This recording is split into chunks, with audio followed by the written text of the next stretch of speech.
This Steve Austin situation has got Ryan all shook. Yeah. What are you going to do? I don't know. This is a childhood dream come true? I just don't even know. Is that too strong to say that this interview that you're about to do? I mean, this is a grown man. When I was a grown man. Grown man dream come true. I was like college, early 20s. Gotcha. I mean, there wasn't anything bigger than Stone Cold Steve Austin. What he and The Rock did to transform the WWE into the next era. Yeah. Oh, and I heard he was on today. I almost died. Well, this is very exciting. Do you have any questions prepared? Are you studying? Are you? I always go into an interview with 2 questions. There's 2 questions I go in with. Go on. And then I listen for the answers. And then that will lead me to the next question. Well, that's... What are your 2 questions? Or Well, you gotta saving wait. Why would I share with those with you now? Good call. Why would he do that, Dina? Yeah. That was my question. When I was an early, your question?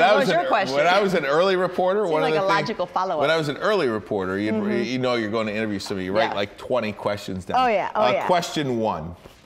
Hello. What is your name? Hello. Question 2. Say and spell first and last name. Question 2. How are you? And then you weren't even paying attention to what they were saying. You were just going down your list of questions.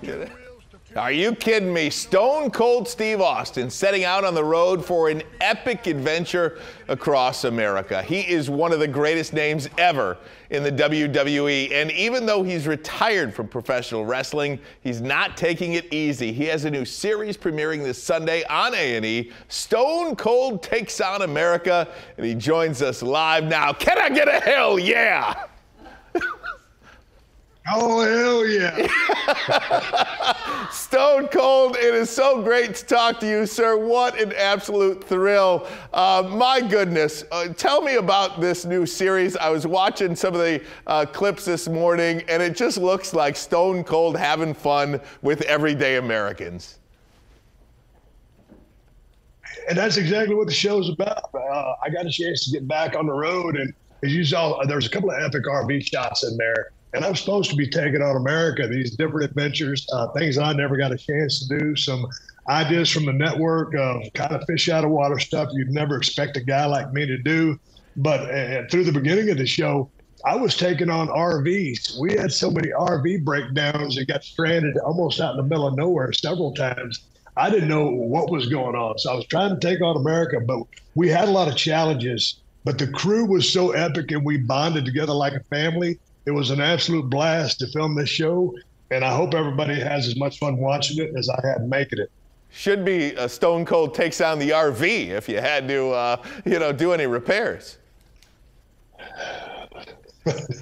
Thankfully, we had a camera guy named Carlos.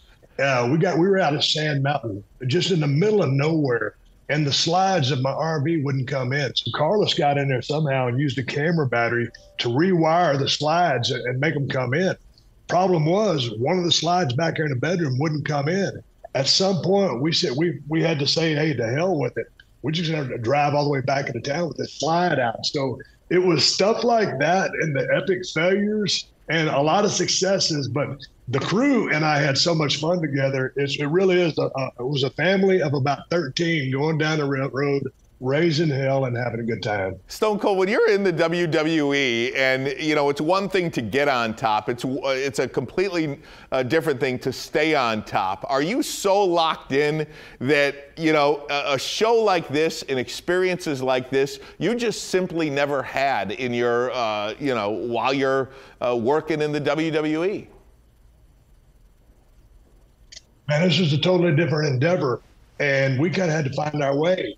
The name of the show, Stone Cold Takes on America, but I wasn't being Stone Cold. I was being Steve Austin. So, getting on top is a challenge. Staying on top is even more of a challenge. So I don't know where we end up on this show, but in the end, I think, I really discovered the identity of who and what Stone Cold is compared to Steve Austin. I used to tell everybody Steve Austin or Stone Cold is Steve Austin turned up to 11, but he's really specific to a WWE setting.